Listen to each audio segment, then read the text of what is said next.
So Mark, you and I were teenagers in the 70s. Rank your top 70s bands. Oh, that's easy. Number one is definitely Nirvana. Mark? But what? Nirvana defines the 70s for me. For number two, let's see. Oh, I can still see myself going to Tower Records on a Saturday to pick up my first Soundgarden LP. Must have been, what, 73?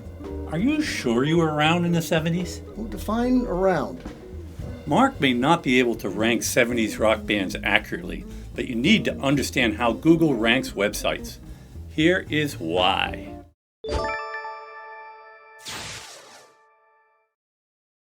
Eric, every year one of the highlights of the SMX Advanced Conference is the Search Ranking Factors session. Now you covered that session for Search Engine Land. Let's start with who presented. We had 3 excellent data diggers this year, starting with Marcus Tober of Searchmetrics, who has become a regular fixture of the search ranking panel year after year.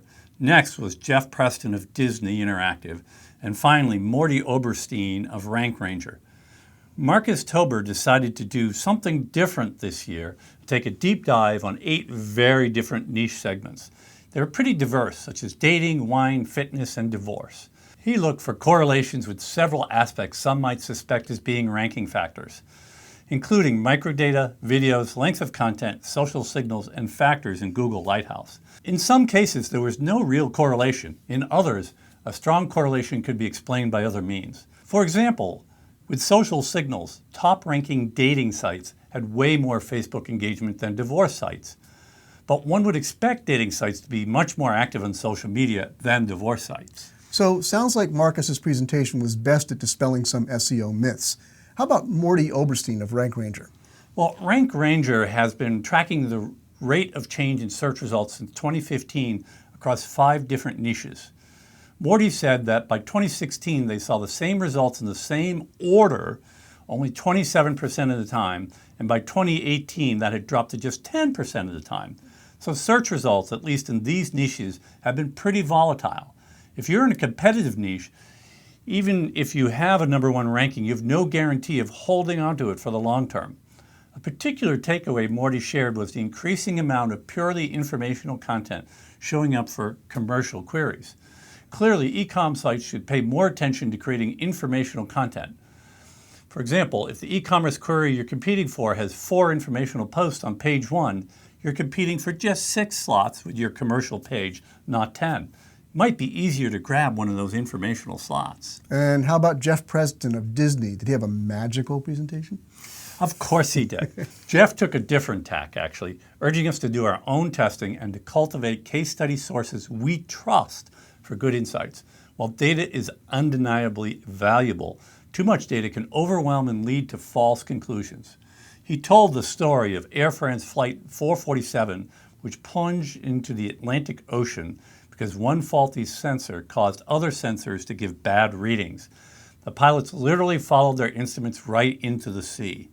In contrast, when a Qantas flight blew an engine, the pilots were confronted with over 100 different alarms.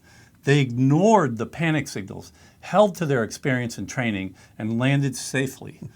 The moral isn't to ignore data, but to let your experience and the experiences of others you trust tell you when data might be misleading you. One of the experiences he shared included that in dozens of migrations to HTTPS, they saw no material impact on ranking, one way or the other.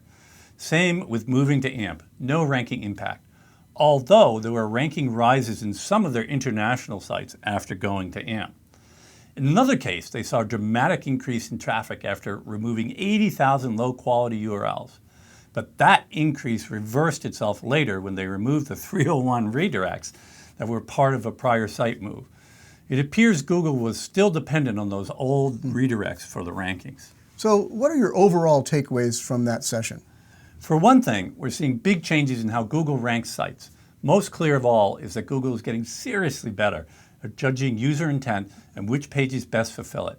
You'd better have user intent in mind if you want to rank in 2018 and beyond. Also, you need to cultivate the skill of reading and interpreting data.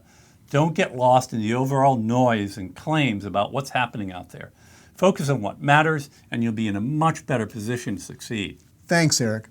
And if you want to continue to succeed in SEO and other aspects of digital marketing, a great optimization tip is to tap that subscribe button and spend just 5 minutes watching Here's Why every week.